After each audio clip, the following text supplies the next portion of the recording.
All right, hi team, and welcome. So we are now diving into our safety and sanitation unit. This is unit 1 for Foods and Nutrition 1.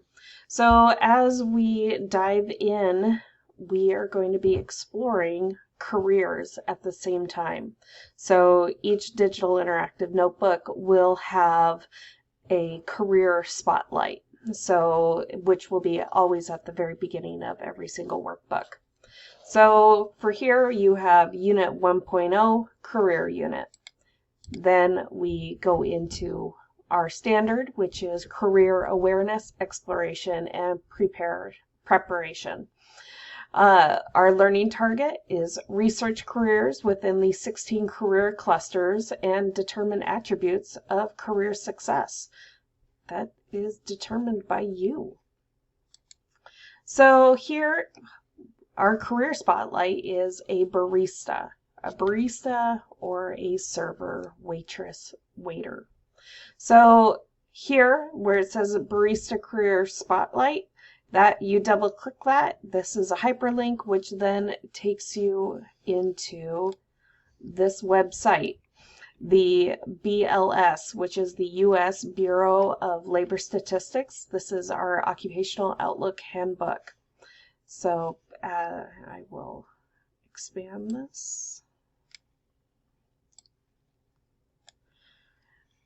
So this has 8 various tabs that so here we have a summary of everything on what a server, waiter, waitress, barista, they do. So it's broken down into units. So what they do, and it tells you your job duties, the work environment, injuries, illnesses, work schedules, how to become one, what sort of education, training, possibly certificates that you have to have. Then it talks about the average salary and wages, so you'll be reading that and taking down information. And then this is the job outlook. Is this a great career for you? So you are going to read that and determine what is going to be best for you. Then we go into our questions. Here I have 8 questions for you. So it says, what does a food and beverage server do? And it's right there for you in the tab, what they do. So you are going to pick a couple of items of duties that they do, and you're going to write that down. You're going to jot it down in each of these sections. What is their work environment and schedules like? So again, that's another tab in the food and beverage server. What certificates do they have? What education? What is the average annual wages, your salary? What is the job outlook? What are similar occupations in this field? And then, most important, would you be interested in this career? Why or why not? So I want you to write down, each of these should be a sentence, a complete sentence, or 2. So not too in-depth. Then we dive into Unit 1.1, Kitchen Safety. And with this, our learning standard is you will be able to apply safety rules and guidelines to maintain a safe working environment. And the learning target will be, I can identify, describe, and evaluate first aid and kitchen safety practices. Here I have given you vocabulary, safety, hazard, accident, inspection, prevention, pathogen, cross-contamination, foodborne illness, hygiene, sanitize, and contaminants. Then we go into kitchen accidents, are far too common. So we have choking, knife injuries, fires and burns, electrical shock, slips and fall. So I have hyperlinked this infographic, so if you want more information on how the kitchen is a dangerous place, all you have to do is click on this infographic that I have on this page, or I've given you the hyperlink as well. So we're diving into preventing choking. So tips: chew with your mouth closed. Don't talk and laugh with your mouth full because you can inhale and you can actually get food lodged in your throat. Don't play with your food. Don't take bites that are too big to chew with your lips closed. And chew your food thoroughly before swallowing. There's nothing worse than having to perform the Heimlich maneuver on somebody that you love, because it's scary. So how you could prevent choking? That treatment is apply the Heimlich maneuver and alert an adult. So all very important things. Then we have preventing cuts. So tips: always keep your knives sharp. The most dangerous kind of knife is a dull knife. So a knife that's not sharp, because then you have to apply more pressure onto it to cut through, and then that's how accidents and slips happen, and you could end up losing a digit. Always hold knives by the handle. Wash knives separately. Never put them in the sink full of dirty dishes and dirty dishwater, because that way, if you reach your hand into dirty dishwater, you can't see the knife and the knife is sharp, you could end up cutting yourself. So it's a prevention tip. Never try to catch a falling knife. Let it fall. Don't use knives for anything but cutting. So don't try to open a pop can or paper. Use the knife specifically always for cutting food. Cut lids completely off cans and throw them away. So that's a way that you can prevent. Sweep up glass immediately with broom and dustpan, and if glass breaks in the sink, let the water out using several paper towels, then wipe out pieces with towels, paper towels, because it's really important. Using paper towels, you could throw them away. If you're wiping something up, a broken glass, with a rag, then you have little tiny shards of glass that's going to be stuck in the rag, and which then you could end up cutting yourself at a later time. Treatments: clean cuts by running under warm water. Apply pressure if bleeding is heavy, and apply antibacterial cream or spray such as Neosporin, and bandage with clean gauze and or a Band-Aid.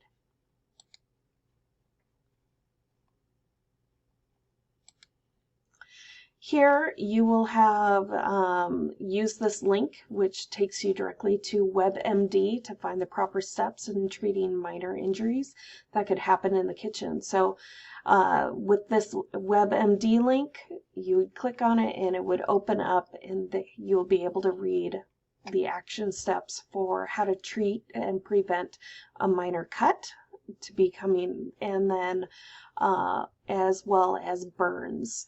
How to recognize a more serious burn. So the skin appears white or charred, and there may not be a lot of pain due to damaged nerves. So each of these, for cuts and burns, there are 4 major steps that you need to locate and then write down. Then we have using a fire extinguisher. So what is PASS? You are going to click this link using a fire extinguisher, which will open up to YouTube, and you're going to watch this 2 to 3 minute video, and you'll be able to identify what PASS stands for. And then I'm curious, do you have a fire extinguisher in your home or your complex? If you do, where is it located? I want you to identify where it is located. So we're going to go into fire. So safety tips for the kitchen. Always keep hair tied back. Always use oven mitts in both hands when removing items from the oven.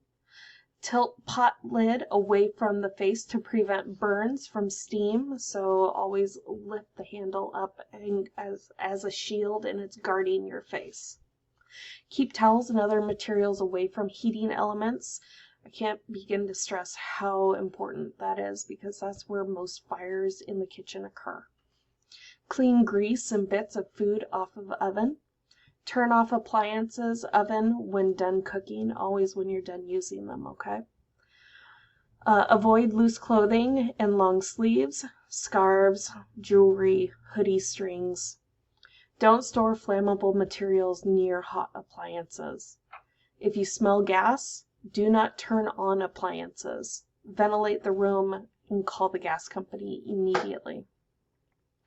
Use dry pot holders. Don't use towels. If lighting a gas flame, light the match first, then turn on the gas. Then finally, lower the food into the hot grease with a spoon and not your fingers because that would hurt. Burn first aid and extinguishing. So treating minor burns, always run under cool running water. So you need to have the faucet turned on and to cold, and you need to thrust whatever part of your hand, arm, finger is burned under running cold water. Then apply lotion, moisturizer, or burn cream, and then cover loosely with clean gauze. Go to the emergency room. Or if we're in class in person, come to me and we will take you to the nurse's office. Extinguish fires with the fire extinguisher by following the pass steps. So remember, click on the video, click the link for the video and watch that, which you should have done already in the previous slide.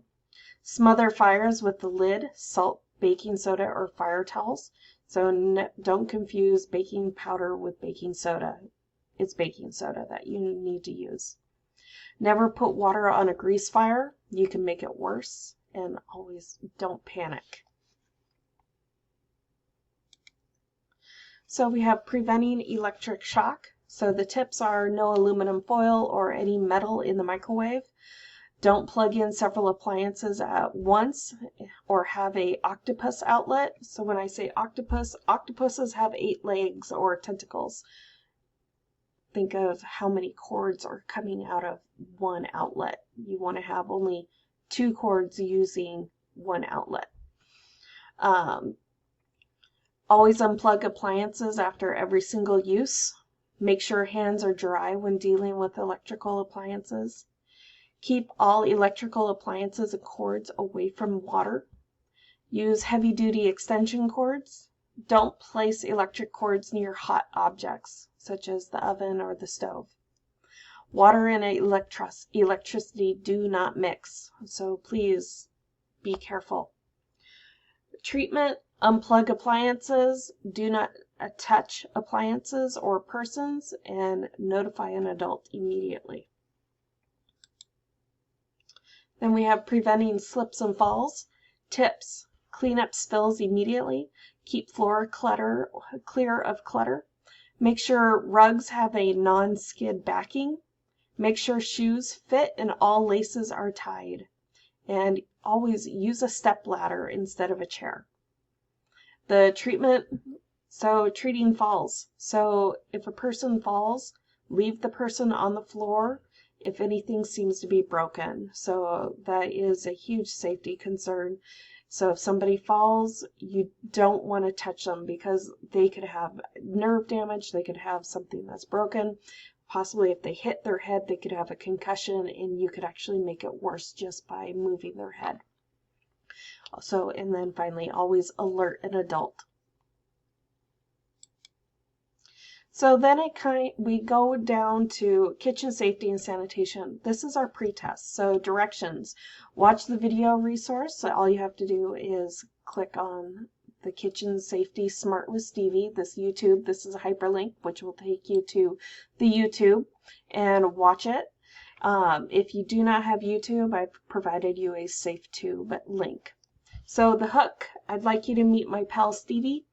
Stevie has some slight issues when working in the kitchen. Fortunately, he has some great group of friends that are all about keeping him safe.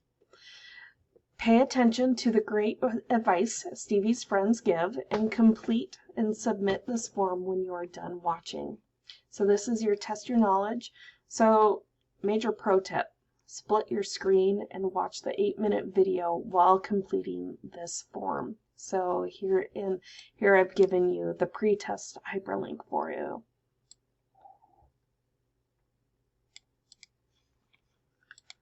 So then we get down into our drag and drop. So can you spot the danger? Here I've given you 15 circles. So you are going to drag and drop them around on all the items in the kitchen that appear to be danger.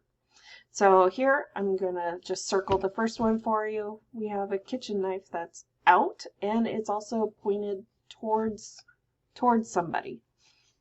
So put that back.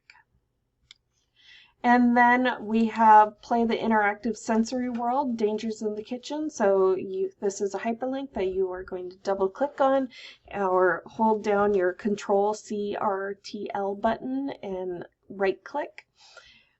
And it will take you to this Sensory World kitchen game, and you will need to complete all 3 sections of the game, and you will need to copy and paste your completed level 1, 2, and 3 certificates. Please add your name to it.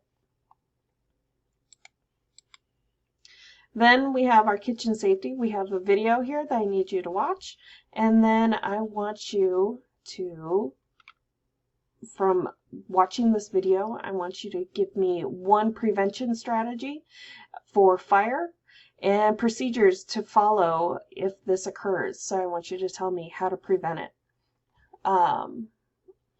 Cuts, wounds, prevention strategies, and again, procedures to follow if somebody hurts themselves, and as well as with the electric shock.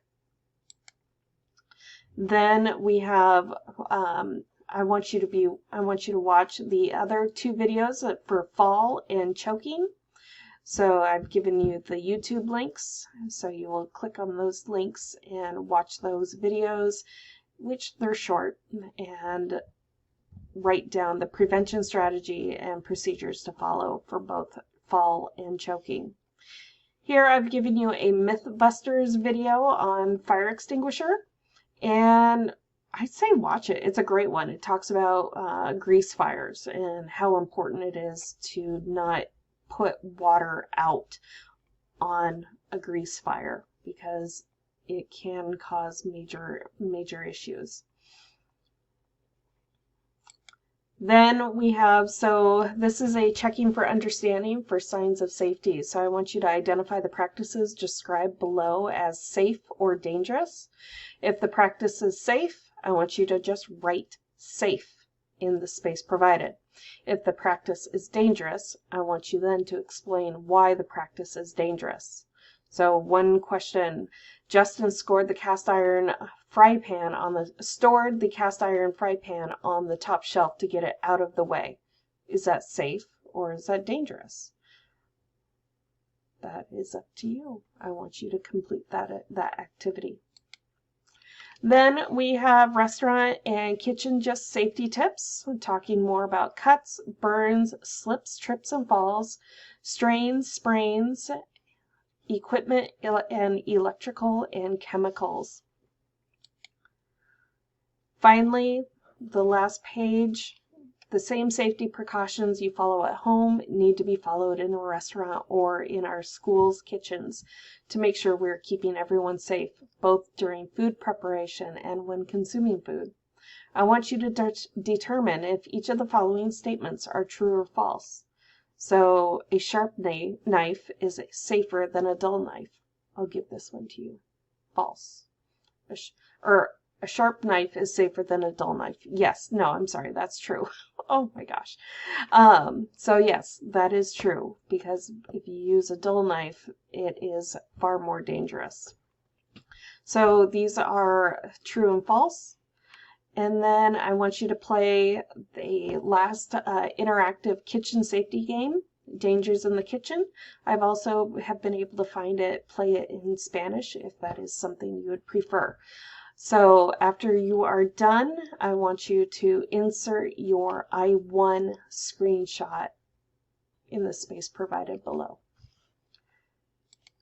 Then I've given you a rubric, so just so that way you know if you followed all of the rules or the guidelines that I am needing in order for you to get either a 4, a 3, a 2, or a 1 on this first assignment. So it says Flipgrid. In this first book, there's no Flipgrid activities. But there are fill in the blanks, there are drag and drops, there are videos, certificates. There are no articles for this game or for this workbook, but there are a couple of tests. And then finally, and most importantly, submission. Upload your completed notebook to your OneDrive and submit under the correct assignment heading. So this is going to fall into our Lesson 1 Kitchen Safety assignment. If you have any questions, please contact me at your leisure. Talk to you soon. Bye.